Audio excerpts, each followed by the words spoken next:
Welcome to The Stone Wolves, a Galactic Football League novella. Written by Scott Sigler and J.C. Hutchins. Performed by Scott Sigler. The Stone Wolves is also available as a Kindle ebook from Amazon.com or as a full-length audiobook from Audible.com. To find links for those items, go to scottsigler.com/thestonewolves, one word. Happy New Year, junkies! Happy New Year to you. Welcome to 2022, a year with so many number twos in it. We hope the year isn't just a giant number two, dropping another big deuce on us like 2021 did. I hope the year with the 3 2s will be a great year for you. A Real Girl and I are pumped up to finish projects, bring you new stories. We're redoing our website, and hopefully, finally, fire up the engines of the PUV James Cillian for its Book 1 launch. As always, our New Year's resolution is very, very simple. And that resolution is to entertain your fine ass. That's what we do. We entertain fine asses. You have a fine ass. Therefore, we hope to entertain you. Let's get you caught up on the story so far, and then we're all going to go blow a noisemaker.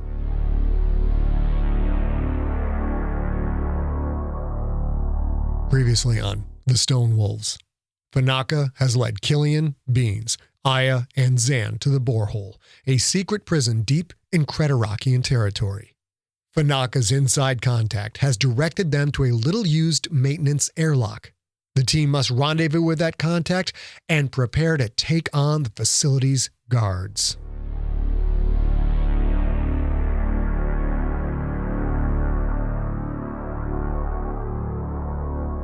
Chapter 13. Enhanced Questioning. They passed through the facility's airlock without incident. Cillian wondered how many Quyth had once worked this asteroid. It was big, that was for sure. Probably held a complement of at least 100 permanent workers. The tunnel walls and ceiling were raw stone, wide enough for heavy equipment to easily move through. The floors were finished roads, beat up from countless years of traffic, but as functional now as they had been when the miners had abandoned the place. The tunnels had breathable standard atmosphere, but the overhead lights were either no longer working or shut down to save energy. The only illumination came from various panels of equipment mounted in the tunnel walls, bits of glowing red or green or blue.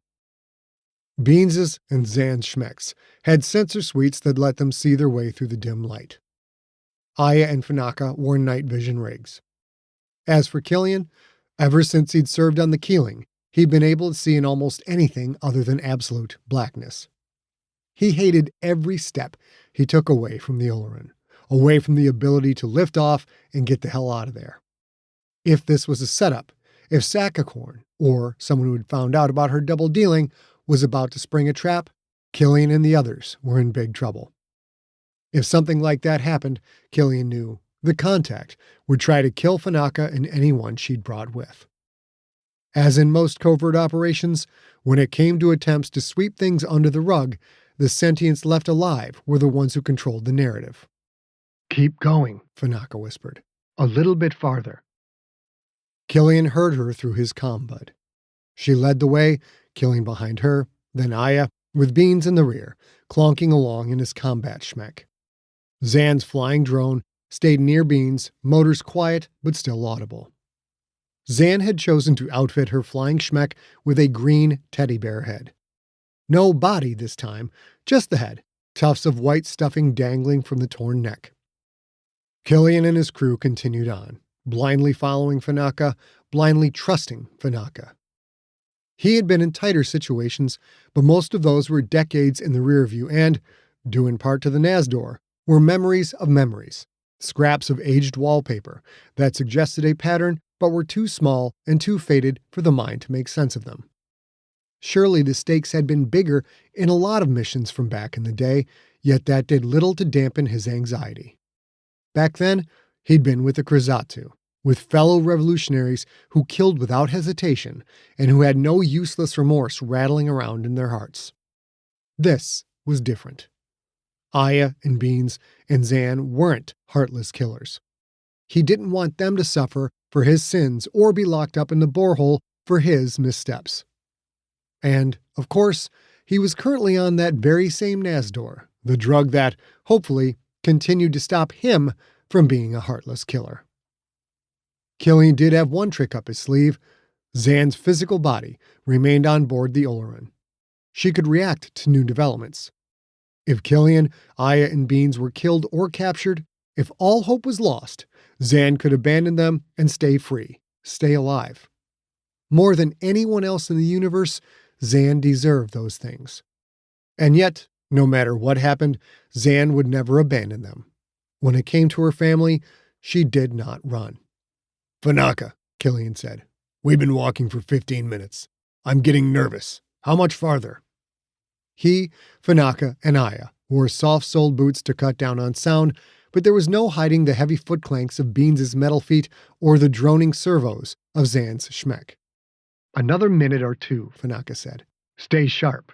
The contact's info says the area should be empty, but it does get some normal use." They made the turn, and automated lights came on. Or at least, tried to. "Cut night vision," Cillian said. Only a few of the light strips, some 20 feet above, still worked, and those that did were dim, as if they hadn't been replaced since the Quyth had left and time had taken its inevitable toll. "Reminds me of Laramie 3, Fanaka said. "Don't you think so, killer?" Cillian ignored the question, instead fighting against flashbacks from the day he'd rescued her from Thorn. Why had she brought that up? Was she trying to activate the beast inside him? A stupid question. Of course she was. Because that beast could, most likely, make short work of whatever defenses this place had. The beast could save Redwire. The beast could keep Fanaka and his crew alive. For a moment, perhaps a half heartbeat, Cillian wanted to have a very special vial in his hand. A vial that was hidden inside his quarters along with other dangerous relics from his past. A vial that could instantly reverse the body-wrecking effects of his Nasdor meds. He wanted to be off the leash, to let go of this ridiculous mantra of not killing. He wanted to protect his crew. No, he could never let that monster out. Other soldiers fought in wars, but you, killer, you were war. Never let that monster out. "Ever," he whispered. "Ever what?" Aya asked. "You okay, Skipper?" Cillian blinked, brushed off the momentary lapse. "I'm fine," he said. "Keep moving, everyone." They continued down the wide, dimly lit tunnel. "I am bored," Bean said. "Are we there yet?" Cillian sighed, knowing Fanaka should ignore the Sclorno, knowing she would not. "Not yet," she said. Another 10 seconds ticked by. "How about now?" The "Are We There Yet" game was one of Beans' favorites, but now wasn't the time for games. "Beans," Cillian said, "shut your furry ass up." The Sclorno fell silent for a moment, but it didn't last long. "Sorry, Skipper, but that's not exactly accurate. Nope. My people have anuses, but not asses, per se. Asses require butt cheeks, which..." Cillian gritted his teeth. "Shut your anus up, then." "But Skipper, I'm obviously not speaking through my anus." "Both of you knock it off," Fanaka said. "The rendezvous point is up ahead, past that right-hand bend in the tunnel." Cillian waited for a moment, ready to yell at Beans if he spoke up, or at Aya if she decided now was the time to join in, but neither said a word. The corridor steadily grew more and more humid, from a light sense of dampness to an almost cloying level of moisture. There was likely ice in this big asteroid, ice that was dug out and melted down, either for the water itself or to be separated into oxygen and hydrogen. If it weren't for the presence of the prison, this asteroid would be a smuggler's dream. His decades of illicit trade had introduced him to many unlikely locations in which to hide plundered cargo, stolen military material, bootleg gin or other booze, and the occasional political dissident or refugee caravan. The tunnels and pockets Within mined asteroids like this one were ideal for stashing contraband or hiding out from authorities. There were thousands of resource-stripped asteroids very much like this one spinning out there in space, Cillian knew. Most of them had been mined for metals by the ever-resourceful Quyth many years ago to build the race's mighty Orbital 1 station, which they populated in 2332. About 50 years later, they activated OS-2, the byproduct of even more mined asteroids. When the Quyth developed punch drive technology, they started sending the asteroids themselves through punch space to continually expand OS-1 and OS-2, as well as build OS-3. But before faster-than-light travel, it had taken centuries to build an orbital station. Most of the pre-FTL miners knew they would never see their home planet again. The Quyth were perpetually a patient, methodical species. From up ahead, around the bend, he heard the thrum and growl of heavy machinery. Fanaka picked up the pace. Cillian and the crew followed suit. What greeted them around that bend was quite spectacular. The mist-filled cavern was clearly an engineering area of some kind. Cillian suspected the elaborate catwalks and enormous vertical pipes represented a keynote in a much larger power, air, and humidity distribution system. For an asteroid this size, maintaining an environment that was optimal for multiple species likely required constant measurement and automated management. After the time in the tunnels, the scope of the cavern provided a reminder as to how big the asteroid was. A few pipes let out occasional jets of steam. At ground level, several large mining mechs. The machines were maybe 3 meters wide and heavy, with 4 solid, jointed legs, yet were only 2 meters high at most, squat to the ground like 2-ton mechanical crabs. Some even had claws that added to the comparison. Metal scoops with thick, hinged lids. The mining mechs looked beat up and well used, but also looked like they'd been maintained. They were probably used for excavation and or to dig up ice that had been trapped in the asteroid for millions of years, if not billions. With their crab legs, they could walk on the surface of the asteroid or in rough, newly excavated areas as easily as they could on the wide roads that ran through the place. Oh, Bean said. Look at all this hardware, just waiting to be requisitioned for a very special Beansy project. These are standard self-driving rigs, Skipper. I can remote into their control and send one back to the Oleron for vivisection. I could give the Ursa Major Schmeck a great big claw. Beans wanted his combat Schmeck to have a shovel claw? That made no sense, but then again, the Sklorno had a way of seeing things that others did not. "Nobody touched nothing," Cillian said. "We're not here to get new toys." A human stepped out from behind one of the mining crabs. She spread her hands to her sides to show she was unarmed. "That's our contact," Fanaka said.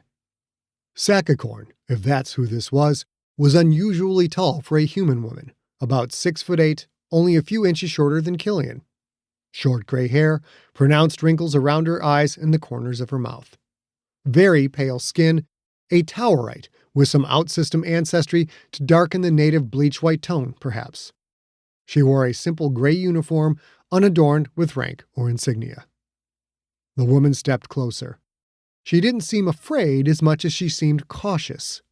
Her eyes shone with the unmistakable gleam of greed. She glanced around the group. "A cape? What is this? A costume party?"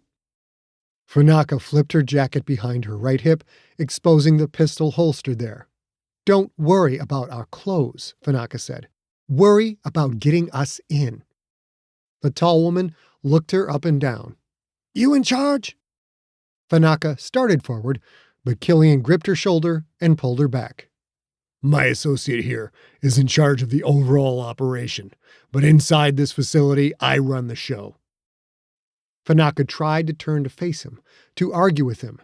He squeezed, reminding her that even with the Nasdor, he had strength to spare. Fanaka scowled, but stayed where she was.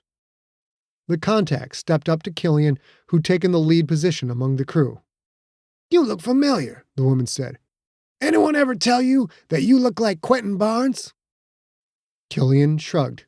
I get that from time to time. I wouldn't know. I don't watch sports. The woman's face wrinkled further, her eyes squinted a bit, as if she was not only evaluating him, but examining him as well. If we're going to pull this off, she said, you don't lie to me again. Understand? Could the woman know the truth from just looking at him in this dim light? Maybe. It didn't take a punch drive scientist to see the family resemblance. That expression on her face, the cold confidence. While Cillian couldn't be sure how the woman knew Quentin was his son, he was instantly certain that she did, and with that understanding came a stab of fear. In an instant, she became a potential threat. A threat to Quentin. A powerful threat that worked for the Empire. A powerful threat who was breaking the law, who, if she was caught, might do or say anything to save herself. A powerful threat who was willing to risk her own life to sell information for money. Cillian decided to level the playing field. Whatever you like, Dr. Sackacorn. The woman's eyes widened. You bastard, Fanaka said. You goddamn lying bastard. Cillian knew he'd made a mistake. The words had come out, and it was too late to take them back. He had broken his word to Fanaka. Sackacorn took a step closer to Cillian. If the woman was afraid, she didn't show it. Just be careful with that name, she said. There's a lot of prisoners here who have significant financial resources. Your trick creating the trench warfare ship confused the hell out of the staff here. The fighters and transport craft are already back. Pilots are probably in debriefing now. The warden will tell them to keep their mouths shut about this. You won't be able to pull that off again, but something tells me that's not the only trick up your collective sleeves. After this, they'll fix all the errors I'll use to make this breakout happen so there won't be another escape. But if you play your cards right and don't put me in danger, a creative crew like yours can help me bring information in and take it out. We'll all make money. There's plenty for everyone. If I don't wind up in a cell here myself. You get me? This wasn't a sentient who had made a deal with Fanaka on a whim. Chalita Sackacorn knew exactly what she was doing. She was smart. She knew the risks. Some sentients put their lives on the line for a cause. Some did the same for profit. Who was Cillian to judge? I get you, he said. She reached into her pocket. Aya and Beans aimed their weapons at the woman. Sackacorn froze. It's just a data cube. Cillian nodded at Aya and Beans, who lowered their weapons. Sackacorn was telling the truth. She pulled a data cube from her pocket, handed it to Cillian. That contains a cipher and a location for a coded info drop, she said. If you send a message there, I will get it. Eventually.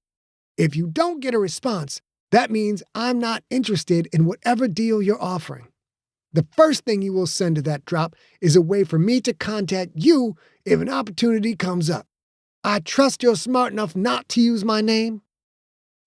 Cillian had no intention of ever dealing with this place or this woman again, but if Sackacorn thought there was more business in her future, she would be more cooperative. We're smart enough, Cillian said. Aya held out her hand. I'll get her the contact info.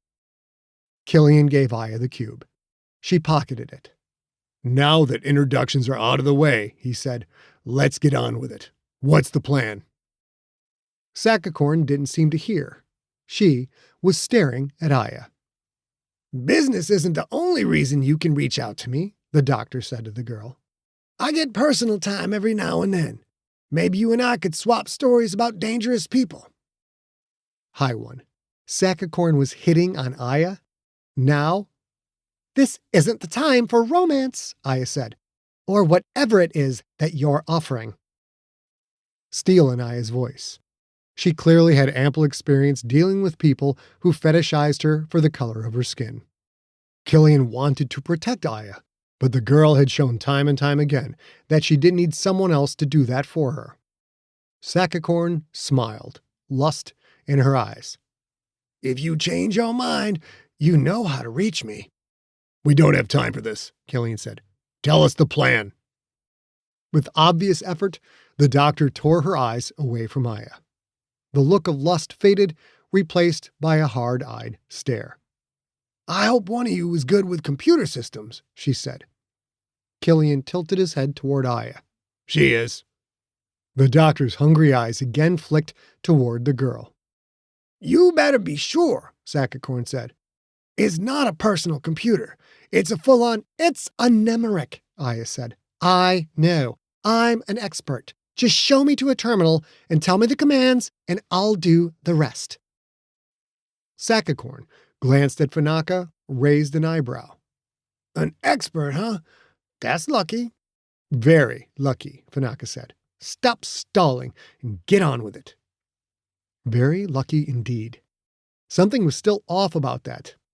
Cillian couldn't put his finger on it. "Goldman is what we here classify as a primary captive," Sakakorn said. "High-up political prisoners are kept isolated, so there's no chance for them to interact with other inmates, possibly get messages out somehow. Primary captives have a cell block all to themselves.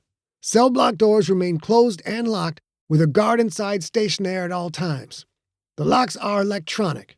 There are manual locks, but only on the outside, so that in a potential riot situation, prisoners can't lock themselves inside the cell block.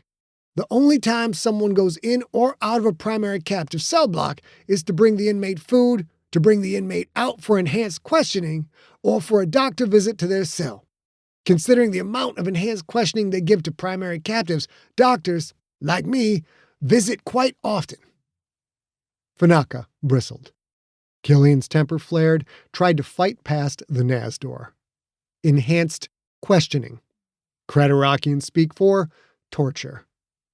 "The guard on duty right now is Nathan Carmago," Sakakorn said. "He is a bully and he's lazy. We timed this out. There's a maintenance tunnel with a direct link to the main Nemeric central controller. That terminal is near the access hatch I use to get back into the main corridors. The hatch is in a security blind spot. I broke the camera there a year ago. It's still not fixed."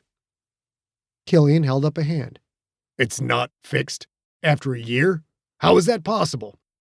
"Because Allie is in charge of monitor maintenance, and she doesn't give a damn," Sakakorn said. "I know she put in a funding request to get it fixed, but I think she pocketed the money that came in for it. There's a dozen broken cameras spread across the facility, along with defunct monitors, routed dead spots. As long as bad inspectors don't see the problem, it doesn't matter. Nothing happens here. No one is worried about such things." If that was true, it was good news. For all the amazing stealth technology out there, and the incredible talents of people like Aya and Zan, a covert operative's single best tool was complacency. Sentients so bored with their duties, they didn't pay attention to details. "I leave you all at the hatch," Sakakorn said. "Pretty Purple here manages the terminal. I go do a normal exam of Goldman. Exactly 3 minutes and 15 seconds after I go out the hatch, Pretty triggers a monitor shutdown in Goldman's block. I take out Carmago. At 3 minutes 20 seconds, Pretty triggers a second command, turning off monitors facility-wide and opening all cell doors. That will trigger the riot alarm. Non-guard staff moves to a pre-designated safe room. I'll join them there eventually." Cillian's stomach began to churn. All the prisoners released? A riot? How many sentients would be hurt? How many killed? "The route I have laid out for you will keep you away from most of the prisoners, but not all," Sakakorn said. "How you get by any you run into is your business, but you need to do it fast. Get Goldman, get back to the access hatch, and seal it up before our timer hits 10 minutes total. At that point, I believe, the guards will retreat to their own safe bunker and they will trigger facility-wide knockout gas. That will put the prisoners out. The gas will not be released in the maintenance tunnels. Here's the best part. I have a subroutine that will also release the gas in the guards' bunker. Once they push that button, you have all the time in the world to get out of the borehole. If you need to stay to make sure there's no approaching ships, fine. All you need to do is put the surviving prisoners back in their cells and shut the cell doors. Everyone will be locked in, including me." "For how long?" Fanaka asked. 20 hours minimum, Sakakorn said. That's long enough that I get to be locked in with the others, and with the bump on my head, no one is going to doubt my story. Eventually, all of us will be questioned by outside investigators, but I'm one employee out of 54, and I am a very, very good liar. The doctor was oversharing and excited to do so. Cillian wondered how long and how hard she'd worked on this plan, perhaps waiting for just the right prisoner to come along so she could cash in. Intricate but efficient, Fanaka said. Let's get at it. Sentients were going to get hurt. Fanaka didn't care. Cillian did. You'll take Carmago out, he said. How? Sakakorn pantomimed a gun with her hand, put her fingertip against the back of her head, flicked her thumb down. He sees me every day, she said. He'll never see it coming. She would put a bullet in the brain of a coworker. If she would do that, there was no limit to what she would do to Cillian and his crew. No, Cillian said. We're not doing your plan. We'll find another way. His words surprised Sakakorn, who took a half step back. Don't be stupid, she said. I know how this place works. You don't. You have no idea. This plan is perfect. Anything else is going to get me arrested or killed. Cillian shook his head. We're not killing Carmago or letting prisoners kill each other. Fanaka stepped closer, grabbed Cillian's arm, grabbed it hard. Screw your newfound morals, she said. We're here. We have to make this happen now. You don't know anything about this place. She does.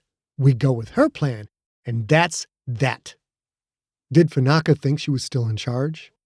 Did she think the 30 years gone by meant nothing? Maybe. Or maybe she'd been giving orders all that time, and save for a few more wrinkles and some more gray hair, her world was the same as it had been when she'd been in the Krasatu. We find another way, Cillian said. Don't test me. Fanaka's eyes widened with rage. She actually reached for her pistols. Cillian didn't have to react, didn't have to do anything, because Beans instantly aimed his weapon at Fanaka's head. Bad idea, Beans said. Zan buzzed to Fanaka, who stayed stock still. The flying Schmeck extended mechanical arms, pulled both of Fanaka's pistols from their holsters. I will maintain possession of this weapon for now, Schmeck-Zan said. You can have it back when Skipper says so, and not a moment before. Fanaka and Sakakorn both knew they had no chance against Cillian and his crew, and each of them seethed in their own skin. This is idiotic, Sakakorn said. You're going to be the death of us all. No, Cillian wouldn't let it come to that. He didn't want anyone to die, but the lives of his crew came first. We see what our options are, he said. If we have no choice but to implement the doctor's plan, we will, but I'm not ready to accept that yet. Doctor, take us to that terminal. Before we start pulling triggers, let's see what my people can come up with.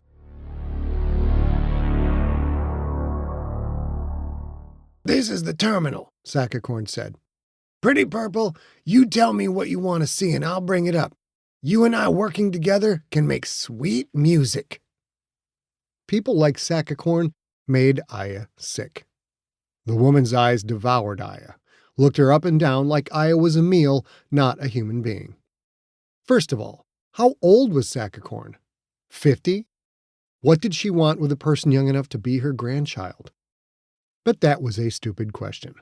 I knew exactly what Sakakorn wanted. The same thing so many others wanted. I was a grade A super genius. She'd been told that enough times even as a small child, and had seen the indisputable truth of that for herself when she'd been in the Fafner Project. Yet people wanted her instantly, powerfully, not for her mind, but because of the way she looked, because of the things she had absolutely no control over. People wanted to use her. So why not use those people? If Sakakorn could be manipulated, Aya was going to manipulate her.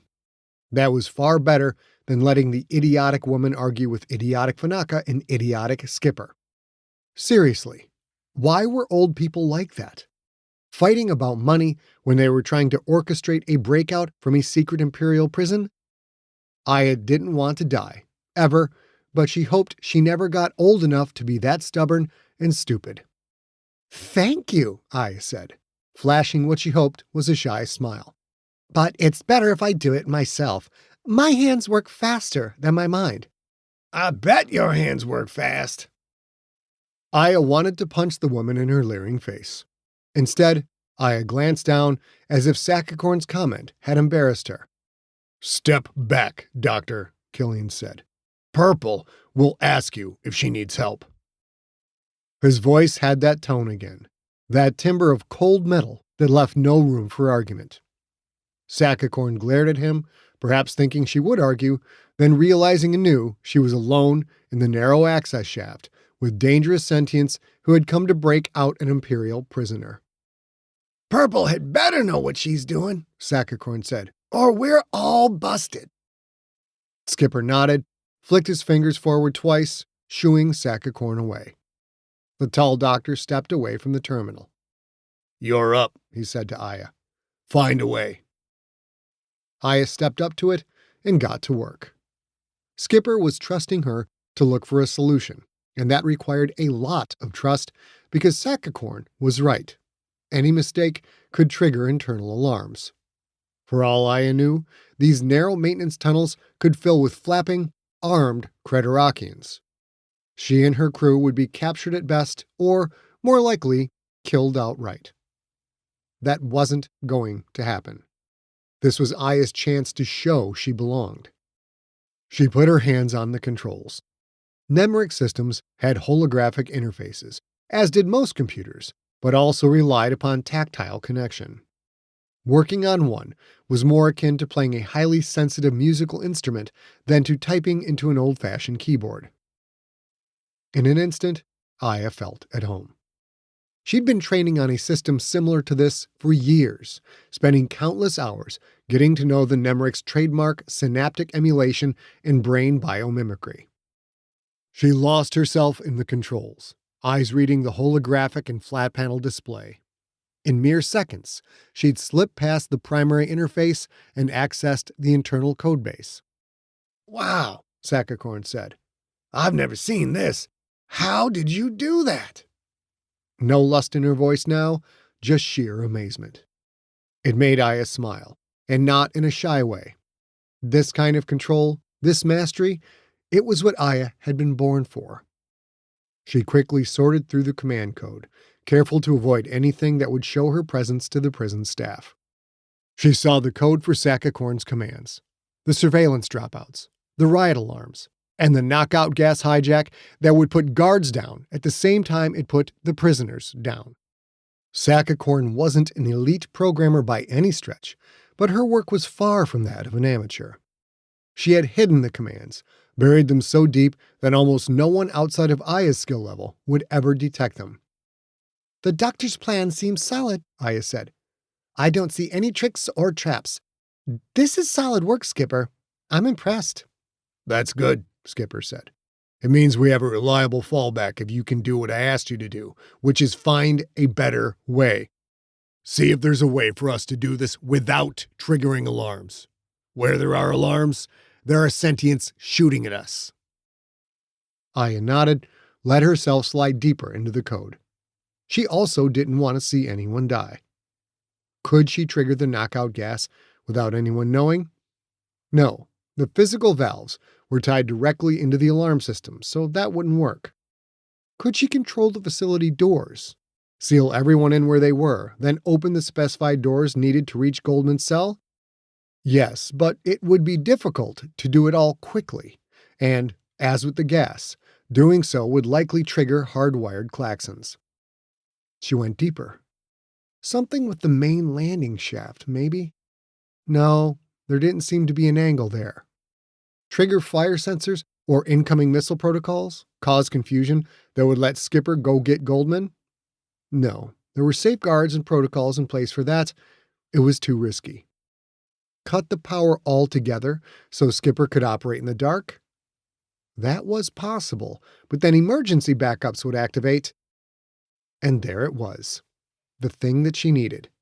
"I got something," she said. "I think I can shut off the power plant." Skipper perked up. Shut off the power? Won't automatic backups kick on? Battery power, emergency generators, cell block doors auto-locking, that kind of thing? "Normally, yes," Aya said. "But the Nemric is designed to emulate a human brain. And there's a sloppy bit of code here that allows me, well, it's hard to explain, but I can make the computer forget that it's supposed to activate those backup systems. Whoever set this up got lazy. Instead of redundant neural pathways to ensure automatic data flow, they only have 2 nerve connections for the backup activation. I can unlock the cell block door, cut those 2 nerve connections off, then shut down the borehole's main generator. Aside from the emergency lights with built-in batteries, this place will go completely dark." Sakakorn leaned closer, staring, thankfully, at the interface and not at Aya. "I've never seen command lines like these before," the doctor said. "I didn't know these existed, and I know more about this system than any of the staff, even the League of Planets expert techs that come out from time to time." Skipper leaned in as well, but his eyes glazed over instantly. He had no idea what he was looking at. "Aya," he said, "how long will it take you to make that happen?" She shrugged. "About 10 seconds, maybe 9, but there's one catch. The artificial gravity here is an old system. Ancient, really. It's not the newer kind that's built into the floors. It's powered from the central generator. When I cut the power, gravity goes out." That didn't seem to bother Skipper in the least. "In a way, that's even better," he said. "More confusion for the guards. Sakakorn, how often do the guards train for zero-G actions?" The doctor's lips pursed out slightly as she thought for a moment. "There's a group of 20 Creterakian guards, including their bosses, who act as interrogators," Sakakorn said. "I don't think a lack of gravity is going to bother the flapping little beasts. As for the rest of the staff, everyone here gets trained on zero-G escape when they first get hired, but that's it. I was hired here 14 standard years ago, and I've never had refresher training. As far as I know, it's the same for the guards. Trained once when they get here, then nothing." Aya shook her head, marveling at the ineptness of this place. The borehole administrators were so confident that the location alone would protect them that they seemed to ignore basic military requirements. Aside from the bats, which were a major concern, the rest of the staff would probably struggle with efficient zero-G movement. "When it comes to military operations," Skipper said, "I've learned to never underestimate the effects of boredom and laziness. Not unexpected when Creterakians use non-bat forces. No one likes working for the little bastards. Sakakorn, what's the staff complement here? I need the species breakdown." The doctor rattled off the stats. In addition to the 20 Creterakians, there were 29 guards, 14 human, 9 key, 5 female Sklorno. 6 Creterakian fighter pilots, along with a maintenance crew of 2 humans and 1 heavy G. 4 human medical staffers, Sakakorn included. A janitorial crew of 4 Quith workers. 7 human admin personnel, including the warden and the 2-person crew of the Carcelero, all hailing from the League of Planets. League winglickers, Zan Schmeck said. Why am I not surprised? Everyone waited for him to process the information. "If we do this," he said, "could the same tactic ever be used again?" He was asking what the administration would do after the fact. "I couldn't tell you," Aya said, "but this coding flaw will be pretty obvious." "They'll fix it," Sakakorn said. "The warden is a political animal. She'll hang some coder out to dry, say that now it's under control." Skipper looked at the doctor. "Will they also find your commands?" For the first time, Sakakorn seemed shaken. This was a person used to knowing all the answers. "I'm not sure," Sakakorn said. She looked at Aya. "What do you think?" No sexual suggestion or desire in the woman's eyes now. "Depends how deep they go," Aya said. "As I mentioned, your coding is good, your commands are hidden. My guess is that unless they recode the entire brain emulation from scratch, all of your commands will stay hidden. Skipper clapped his hands twice. We go with Aya's shutdown, he said. If we fail and have to get out of here fast, even if we have to clear out of the system for a while, we have Sakakorn's plan as a fallback. Zan, give Fanaka her weapons back. Aya, call up a facility map. Sakakorn, tell us everything we need to know. If I get surprised by the things you did not tell us, it will not go well for you. Aya, if you pull this off, next time we're planetside, all your drinks are on me. Aya did as she was told. Skipper was proud of her, and that felt good. Not just good, it felt amazing. Better than anything had felt in a long, long time.